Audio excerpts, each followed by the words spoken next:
এটা হচ্ছে আমাদের একটা প্রিন্টার। তো প্রিন্টারটার মডেল নাম্বার হচ্ছে এইচপি লেজার এবিপি 135। এটার সমস্যা হচ্ছে, দেখুন এখানে লেখা আসতেছে, আমি যদি ওকে দেখুন পেপার এমটি ইন ট্রে, কিন্তু পেপার কিন্তু আছে, তারপরেও এই প্রবলেমটা হচ্ছে।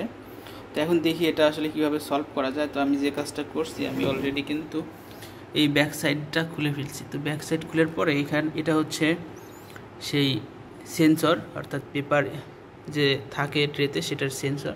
তো এখন আমরা যে কাজটা করব, এটা হচ্ছে পাওয়ার কেবল আর এই দুইটা হচ্ছে সেন্সিংয়ের যে সেন্সর সেটা। এখন এই দুইটা কেবল, অর্থাৎ এই যে গ্রে কালার যে দুইটা কেবল আছে, এই দুইটা কেবল আমরা শর্ট করে দিব। শর্ট করার পরে দেখি আমাদের এই প্রবলেমটা সলভ হয় কিনা। তো ওটা দুইটা কেবল শর্ট করার পরে আমি আপনাদেরকে একটু দেখাই। দেখুন এখন কিন্তু আর সেই সমস্যা নাই, এখন কিন্তু এখানে গ্রিন সিগন্যাল চলে আসছে। আমরা এখন চাইলে এখন প্রিন্ট করতে পারবো। তো আমরা যে কাজটা করছি আমি একটু আপনাদেরকে দেখাই। আমি যে কাজটা করছি সেটা হচ্ছে, এই যে দুইটা কেবল আছে, এই দুইটা কেবল হচ্ছে প্রিন্টারের যে ট্রে আছে, ট্রের যে সেন্সর, সেই সেন্সরের এই দুইটা কেবল আমি দেখুন এখানে শর্ট করে দিছি। এই যে এটা শর্ট করে দেওয়ার পরে এখন কিন্তু এই যে প্রবলেমটা নাই। জাস্ট আপনাদেরকে আমি পাওয়ারটা অন করি।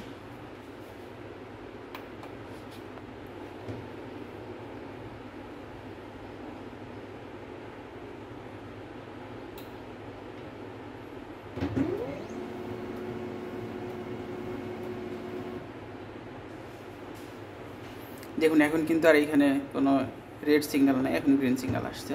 তো এই সমস্যা হলে আপনারা জাস্ট করবেন কি, এই দুইটা কেবল শর্ট করে দিবেন। এই দুইটা কেবল শর্ট করে দিলে এই পিনটা ঠিক হয়ে যাবে।